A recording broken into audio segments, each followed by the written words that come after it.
یہ 12ویں قسط ہے اس کہانی کی، جس کا نام ہے میں گھونگھٹ اٹھا لوں۔ اس کو لکھا ہے آسیہ رزاقی نے، اور میں نے یہ کہانی لی ہے مہکتا آنچل نام کی میگزین کے سپٹمبر 2012 کے ایشو سے۔ پیپر آسان تھا۔ کمرے سے نکلنے والی وہ پہلی لڑکی تھی۔ فائزہ مین گیٹ کے بجائے پیچھے کے گیٹ کی طرف چل دی۔ گیٹ پر تو بہت سے لوگ، انگنت گاڑیاں لڑکیوں کے انتظار میں موجود تھیں۔ پیچھے سے جانا ہی ٹھیک تھا۔ پتلی گلی سے گزرتے ہوئے اس نے دیوار کے پار جھانکنے کی کوشش کی۔ ارے سامنے ہی دیوار کے ساتھ اس کی گاڑی کھڑی تھی۔ وہ لڑکھڑا گئی۔ گاڑی میں اگلی سیٹ پر شیما بیٹھی تھی۔ دونوں کی اس کی طرف پیٹھ تھی۔ وہ بڑے اطمینان سے بیٹھے تھے۔ ان کی باتیں وہ سن سکتی تھی۔ سمجھ گئے ہو نا، تم نے بازی مار لی ہے۔ اب میری خواہش کا دار و مدار تم پر ہے۔ کیمرہ ہے نا تیار؟ شیما کہہ رہی تھی۔ ہاں بھائی، ریل ڈلوائی ہے، اب تم جاؤ، احمر کہہ رہا تھا۔ نہیں، ابھی وہ نہیں آئے گی۔ آئی بھی تو میرے سامنے سے ہی، میں دیکھتے ہی بھاگ جاؤں گی۔ ایسی پوزیشن سے تصویریں لینا کہ وہ تڑپ اٹھے، کہیں سر اٹھانے سر چھپانے کی جگہ نہ ملے۔ شیما زہریلے لہجے میں بولی۔ اچھا سن لیا، تمہیں آخر کیا دشمنی ہے؟ مجھے نفرت ہے اس سے۔ بس مجھے ان سب سے نفرت ہے، ضد ہو گئی ہے مجھے۔ اچھا بابا، اب تم جاؤ، میں سب کچھ اسی طرح کروں گا جیسا تم چاہتی ہو۔ اپنے ساتھ کچھ تصویریں نکال کر نیگیٹو تمہیں دے دوں گا، خوش؟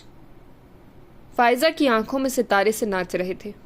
وہ رونا چاہ رہی تھی مگر آنکھیں بالکل سوکھی تھیں۔ بدن بالکل بے جان تھا مگر ذہن چالو تھا۔ وقت کم ہے، وہ اسے سوجھ بوجھ کی طرف کھینچ رہا تھا۔ آخر وہ اپنی جگہ سے ہٹی۔ پھر جیسے اس کے قدموں میں بجلی آ گئی۔ پیپر کے ختم ہونے پر لڑکیاں ہجوم کی صورت میں گیٹ سے باہر نکلی تھیں۔ اس گلی کے خاتمے پر دوسری گلی جو آخر اسے مین روڈ پر لے آئی۔ اتفاق سے 4 نمبر والی بس آ ہی رہی تھی۔ دل باہر نکلنے کو بے تاب تھا۔ ایک ذہن ہی ٹھیک فیصلہ کر رہا تھا۔ کس طرح اس نے مجبوراً اس انجان راستے پر ڈالا تھا۔ بس میں بیٹھ کر اس نے کھل کر سانس لی۔ کچھ ہوش ٹھیک ہوئے مگر پیروں میں پھر بھی تھر تھراہٹ تھی۔ اپنے سٹاپ پر اتر کر کچھ لمحے وہ یوں ہی کھڑی رہی۔ گلی میں ہمایوں کسی سے باتیں کر رہا تھا۔ باتیں ختم کر کے لپکتا ہوا اس کے پیچھے آیا۔ اتنی دیر؟ پیپر تو جلدی ختم ہو گیا تھا، تم کہاں رہ گئی تھی؟ تم سے مطلب؟ وہ چیخی۔ مطلب ہے نا، خالہ نے کہا تھا کہ ان کا دل گھبرا رہا ہے، تم جا کر لے آنا فائزہ کو۔ میں گیٹ پر کھڑا رہا، تم ملی ہی نہیں۔ پچھلی گلی سے آ گئی میں، ہماری بس ادھر سے ہی گزرتی ہے۔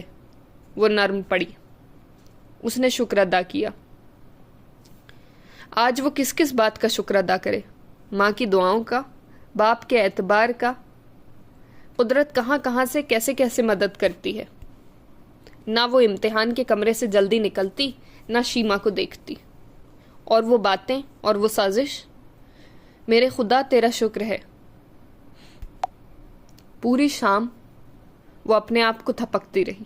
ابھی کل کا دن باقی ہے، مگر وہ اپنا ڈر کسے بتائے؟ آخری پیپر، آخری دن، شیما ناکامی پر جھلا رہی ہوگی۔ صبح وہ آسان بحال کرنے کی کوشش میں ہلکان تھی۔ فائزہ، امی نے آ کر اس پر گہری نظر ڈالی۔ سنو، ہمایوں کو کہیں جانا ہے، میں نے اسے کہہ دیا ہے، وہ تمہیں لے جائے گا۔ فائزہ کے سر سے سارا بوجھ اتر گیا۔ امی آپ کتنی اچھی ہیں۔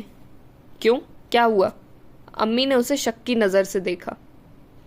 امی، میں ادھر پھپھو والے بس سٹاپ سے جاتی ہوں، سچ چل چل کر پیر سن ہو جاتے ہیں، بہت تھکان ہوتی ہے، اس لیے میرے لیے تو آج کا دن مبارک ہے۔ امی کو ہنسی آ گئی۔ ہمایوں کے ساتھ رکشہ پر جانا، امی کو اس پر کتنا بھروسہ ہے۔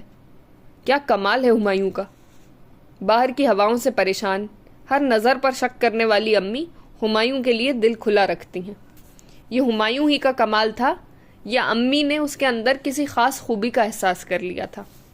بہرحال وہ بے خوفی سے رکشہ میں ہمایوں کے ساتھ بیٹھی تھی۔ کل کیا بہت خراب پیپر ہوا تھا؟ تمہاری صورت پر 12 بج رہے تھے۔ وہ चौंक गई। क्या उसने महसूस कर लिया था? मेरा कोई पेपर खराब नहीं हुआ अभी तक, वो कड़वे लहजे में बोली। क्यों? हमारी वजह से। भाई टीचर हो तो ऐसा।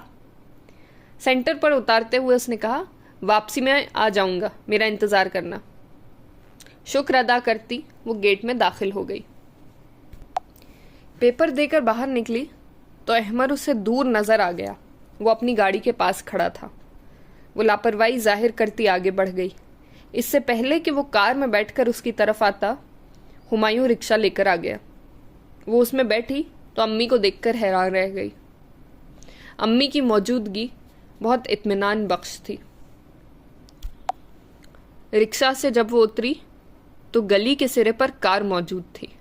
घबराहट से वो लड़खड़ा गई। अम्मी ने पकड़ लिया, नहीं तो गिर जाती। घर आते ही वो पलंग पर गिर गई। आज तो उसने घर भी देख लिया। उफ मेरे खुदा। अम्मी की गांव वाली चची आई हुई थी। उसे देखते ही बोलने लगी, अरे इस लड़की का तो रंग पीला हो रहा है, दूध दही खिलाया कर इसे सफिया। वो उठ बैठी, सलाम करके जवाब दिया, पेपर मुश्किल था चची, पसीने आ गए थे मुझे वहीं पर, फिक्र के मारे बुरा हाल हो गया है। खुदा गारत करे पेपरों को। अरे क्या मुसीबत है ये पेपर, खून ही चूस लेते हैं बंदे का। शुक्र है इधर गांव में पेपर नहीं होते, तो लोग जमीन पर हल चलाना भूल जाएं कि भाई आज क्या हल चलाएं, कैसे बीज बोएं, पेपर देकर आए हैं। खुदा गारत करे शहर की रीत रिवाजों को। खुदा गारत का तकिया कलाम था जो अक्सर गलत जगहों पर इस्तेमाल होता था, और अम्मी भी उनके तकिया कलाम से शर्मिंदा होती। शाम को साइमा और राहिमा आ गई। वो उसके इम्तिहान खत्म होने का इंतजार कर रही थी। फायजा, साइमा ने उसके कान में मुंह घुसाकर कहा, अभी देखा मैंने, ये तेरी चची खुदा गारत करे आई हुई हैं। मुझे पहले बता देती तो मैं ना आती। चची के आते ही अम्मी और दादी की इबादत बढ़ जाती, क्योंकि चची को कहीं पर भी तारीफ नजर ना आती। हर जगह बुराई थी। वो किसी की तारीफ करना जानती ही नहीं थी। दादी उनके आते ही बहरी हो जाती। किसी बात पर चची उनसे गवाही दिलवाना चाहती। भाभी जी आप ही बताएं, मैंने भला क्या कहा था, खुदा गारत करे।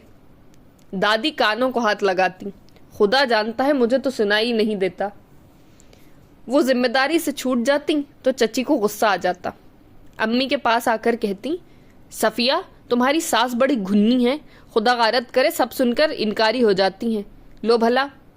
अम्मी भी उन्हें समझाती कि वो कम सुनती हैं, मगर चची को यकीन ना आता।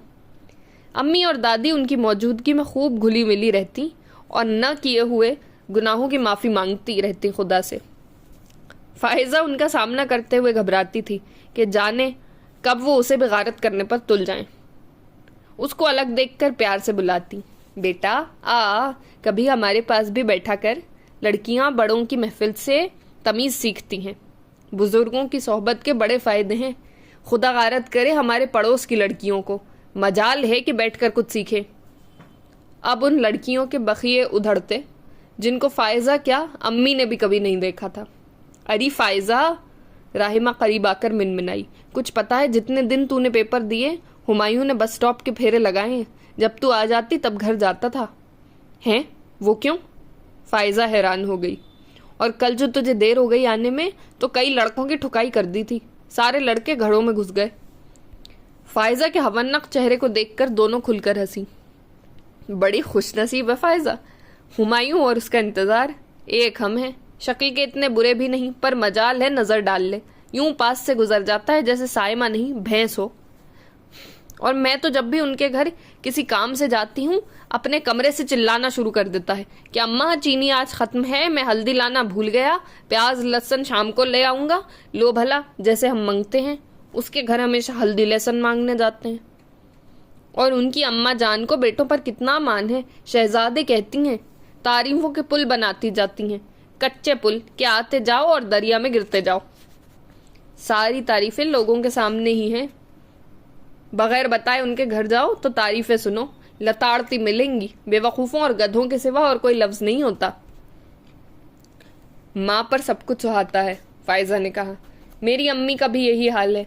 सुबह ज़रा मैंने थकन का कह दिया तो खुद रिक्शे पर जाकर लाई। करती तो सबकी माँ यही हैं, मगर मेरी अम्मी की तो बात ही अलग है। उनका बस चले तो सड़क पर चलते लोगों को बुलाकर मेरे फूहड़पन का ढिंडोरा पीटें, रोने रोएं मगर। और पता है एक बार क्या हुआ? राहिमा ने साइमा की हमदर्दी में रोनी आवाज बना ली। इसके लिए एक अच्छा भला रिश्ता आया, उसकी अम्मी उनके सामने ही शुरू हो गई कि ये एक नंबर की निकम्मी है, करती धरती कुछ नहीं। हाँ, गली के सारे घरों की खबरें इसे गैब से पता चलती रहती हैं और वो इधर की उधर लगाने में चंट है। मेरी कई बार अपनी नन से इसी लगाई बुझाई की वजह से झड़प भी हुई है। बस जी, वो लोग ऐसे भागे कि आज तक नहीं आए। और बाद में अम्मी ने उल्टा मुझे मारा कि तू ना ऐसी हुई ना मैं हर किसी से शिकायतें करती। दुख हुआ, मैं आंटी को समझाऊंगी। वैसे साइमा, हुमायूं के रिश्ता तेरे लिए भिजवा दूं? कैसा? फायजा शरारत से बोली। साइमा बिदक कर दूर हो गई। बस बस, अल्लाह न करे, मैं कहाँ वो कहाँ, वो तो तेरे लिए ही मुनासिब है, तुझे ही मुबारक हो। चची ने अंदर आते हुए बम दागा। खुदा गारत करे, किस बात की मुबारकबाद दे रही हो सहेली को? तीनों बौखला गईं। राहिमा जरा समझदार थी, बोली, चची इसके पेपर अच्छे हुए हैं, पास हो जाएगी, उसी की मुबारकबाद दे रही हैं। लो खुदा गारत करे, ये तो परेशान थी कि पेपर मुश्किल था। देखो बच्चियों, लड़कियों को आपस में खुसर पुसर नहीं करनी चाहिए। खुदा गारत करे, लोग अच्छा नहीं समझते। तमीज तो यह है कि ऊंची आवाज में बातें करो, ऐसी बात जो सबके कानों को भली लगे। चची, वो कैसी बातें हैं, हमें बताइए। राहिमा बोली। चची ने गोल शीशों वाली ऐनक से उन्हें घूरा। तुम्हारी माओ ने तुम्हें नहीं सिखाया? खुदा गारत करे। नहीं सिखाया, बस डांट डपट और नुक्ताचीनी करती हैं, बताती सिखाती कुछ नहीं। राहिमा उदासी से बोली।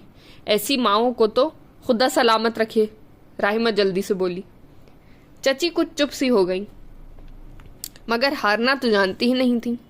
बोली, मैं कह रही थी कि खुदा गारत करे बुरी बातों को, बुरी और अच्छी बातों को तो अच्छा करके सिखाएं।